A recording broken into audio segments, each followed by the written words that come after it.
This is XN Anderson. Welcome to the Principle Podcast. Today we're going to be talking about why Christianity is real.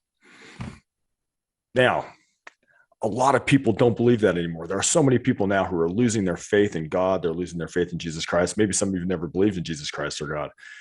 But today I'm going to start really basic. I'm going to start talking about a man about someone who didn't believe in God, was a full-on atheist, and a very smart one, a professor at basically an Ivy League institution who went from being an atheist to becoming a full-on believer in Jesus Christ.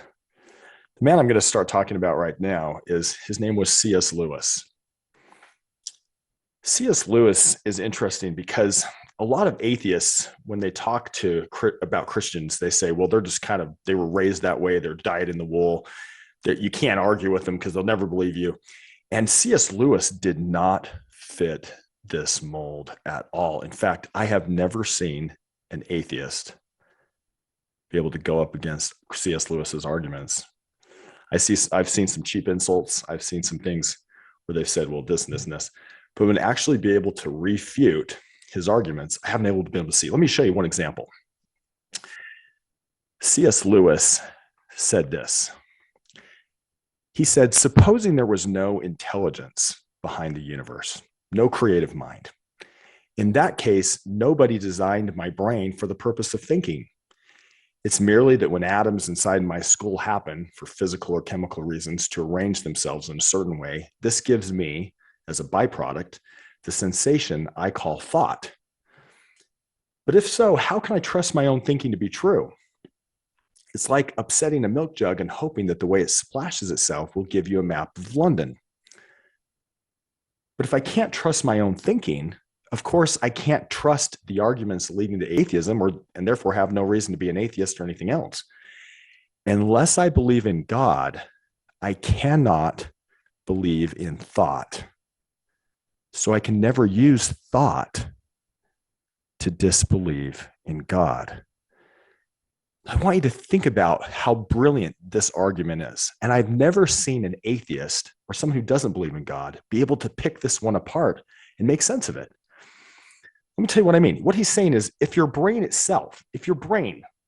just the result of a cosmic accident that happened many years ago, can you really trust your thinking to be true? Now, some people say, well, yeah, we can trust it because evolution created it. And I'm saying, well, evolution itself was an accident. It was an accident of the Big Bang. There's no God. If people say there's no God, there's no intelligence, then even if I have something that results from something that came from an accident, it's still the result of an accident. And so if your brain is a result of evolution, which is the result of an accident, how can you trust that brain and your own thinking to be true? How can you trust your brain to be true if it was just the result of an accident? C.S. Lewis says that's like upsetting a milk jug. That's like taking a gallon of milk and throwing it on the ground and hoping that the way it splashes gives you an accurate map of London or New York or any other major city. It's not reasonable to think that it would. And so he says, if I can't trust my own thinking, of course, I can't trust the arguments leading to atheism. Well, it's interesting when I've spoken to atheists or people who don't believe in God, or I've conversed with them, a lot of them say, well, think about this, think about this, think about this, think about this. And they have some very compelling arguments. But we have to go deeper than that. Can we trust our own thinking? And from this logical thing, if your brain is an accident, you can't. And this is what C.S. Lewis says, unless I believe in God, I cannot believe in thought. So I can never use thought to disbelieve in God. If you're using thought to disbelieve in God, it's like cutting off the branch you're sitting on. Can you imagine sitting in a tree trying to say, well, this branch is, and then cutting it off? When you cut off the branch you're sitting on, you fall. If you're saying that I'm going to use thought to show that there's no God, well, you're using a thought that just came about by accident. I love how eloquently this professor at Oxford. And by the way, Oxford in England is kind of the same as maybe, an Ivy League like a Stanford or Harvard here in America. He was a smart guy. Now, here's the thing. There are a lot of atheists that imply that Christians are kind of backwards. They're a little bit dumb. They're a little bit slow. They're just a product of their own upbringing. They're dyed in the wool. They're just kind of these, faith head type people. And you can't reason with them because they're just that way. But C.S. Lewis didn't fit that mold at all.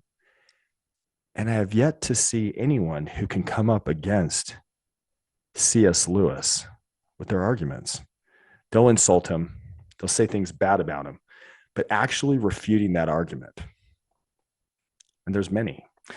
Let me give you another thing that's really interesting. One of the things that he said that I think is so interesting. He said, everyone, and I'm going to quote a little bit from Mere Christianity. He said, everyone's heard of people quarreling. It sometimes sounds funny. Sometimes it sounds unpleasant, but he goes, you'll hear people say, that was my seat first. I was there. Or, give me a bit of this, or you promised you should do this, you should do that, or you did this and you promised you should do it. He goes, people say things like that every day, educated people as well as uneducated. He goes, now what interests him when he hears people arguing is that these arguments are not merely about people saying, you should do this because it pleases me. They're doing it because they assume that you have some sort of a standard that you should know about and they know about. So let me give you an example. If I say, hey, come on, you promised, there's this assumption that if you say that you'll do something, then you should do it. Nobody ever says, well, that's a stupid standard. It doesn't matter if you promise or not. People have this idea, and it's interesting because this idea of what's right and wrong happens all over the world with different cultures, different people. People have an idea. Now, they might disagree a little bit on exactly what's right and wrong, but they have this idea of what's right and wrong. And he said, the remarkable thing is this: whenever you find a man who says he does not believe in a real right and wrong, you'll find that same man going back on this a moment later. For example, he may break a promise to you, but if you try breaking one to him, he'll be complaining it's not fair. So there, in his mind, there is really this idea that, like, if you say something, you should do it. And you'll see that even with atheists, people who are completely atheistic and saying, I don't believe in God. The very next moment, you'll say, well, it's not fair that this, it's not fair that this, it's not fair that this. And there's this standard, there's this underlying standard that some things are fair and some things aren't. And nobody goes around saying, your standard's a bunch of junk. They actually, if you look at it, even though, they may disagree on exactly what's right and wrong, they still agree that there's this right and wrong. Now, here's the interesting thing.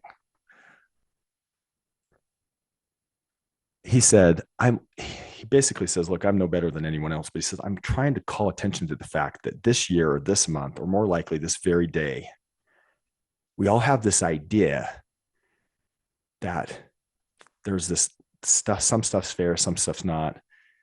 There's this standard that you should follow, that I should follow. But he goes, we've failed to practice ourselves the kind of behavior we expect from other people.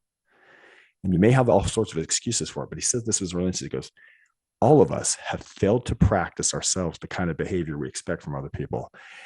This is really, really interesting. We all have this idea. Even atheists have an idea of what's fair or not, or what should be or not. And if you're an atheist, you can't really say that's not fair, because if you say that, you're saying, well, my brain just evolved in a way that makes me think that. So it just happens to please me because that's the way my brain evolved. If it's really not fair, you have to admit there's something that is fair and something that's not fair. Or you have to admit that your brain's just an accident, and because of the way it evolved, it just kind of made you please something that you call fair, but it's not really fair or not because it's just an accident of your brain. So which is it? Is there really fairness in the world and unfairness? Or is that idea something that just came about because of evolution? It's just something that you happen to please because of the way your brain accidentally evolved. That's the question. And we see people even people who are hardcore atheists, claiming that there's no right or wrong, but then the next minute saying, well, this isn't fair and this isn't fair and this isn't fair. Well, like I said, if there's no right and wrong, it's just something that you happen to please, that happen to privately fancy because of the way your brain evolved. So, which is it? C.S. Lewis would tend to think, if you don't believe in God, you can't believe in thought. So you can never use thought to disbelieve in God. Do you hear that? Unless I believe in God, I cannot believe in thought. So I can never use thought to disbelieve in God. I think that's true. Now, I'm not going to go into more about this just because of the time. But I would encourage any of you who are struggling with your belief in God to perhaps pick up a copy of Mere Christianity by C.S. Lewis and hear from somebody who at one time did not believe in God and then became a staunch believer in Jesus Christ. Now, I had an interesting professor. I had a professor his name was Brent Slife, and he was really good at helping us find the assumptions beneath things. And one of the things that's interesting is in today's world, there's this idea that science is completely objective, that you can trust, there's no bias. It's just like science is it. And by the way, I want to give a shout out to, there's some great scientists who've helped many people with their discoveries, with their inventions, with medical cures, wonderful things. But I want to just point out that even science itself, there are some assumptions that if you look at it, you can see that there is some bias. For example, in science, there's this unwritten assumption, this unspoken assumption, that if you cannot observe it, and if you cannot measure it, that it's not worth studying. So if I can't measure it, and if I can't observe it, then it's really not worth studying. But is that true? Are things that are not observable or measurable worth studying? God, for example, at this moment, is nearly measurable nor observable to some, and is therefore not worth studying according to science. Just a thought. So I've got to tell you, in my own journey, there were times where I very much doubted the existence of God. I didn't want God to be real because I wanted to justify things that I wanted to do. But I now believe that God is 100% real. By the way, Christianity is not a religion. Even C.S. Lewis says this, that you should get into if you want to be comfortable. It's not about being comfortable. It's about being real and what's really, really there. So I guess I encourage any of you who are listening to this to pick up a copy of Mere Christianity and study it if you're having doubts about God or faith. I also would ask you to think, just because something's not observable or measurable, is it still worth studying if I can't see it or measure it? Thanks for tuning in today. This is Xane with the Principal Podcast. See you next time. This is Xane Anderson. Thank you for joining me on the Principal Podcast today. You know, I wrote a book called What I Want My Children to Know Before I Die that has a lot of my thinking and thoughts about the best principles. For those of you going through painful times right now, remember, with Christ, our greatest pain can become our greatest strength.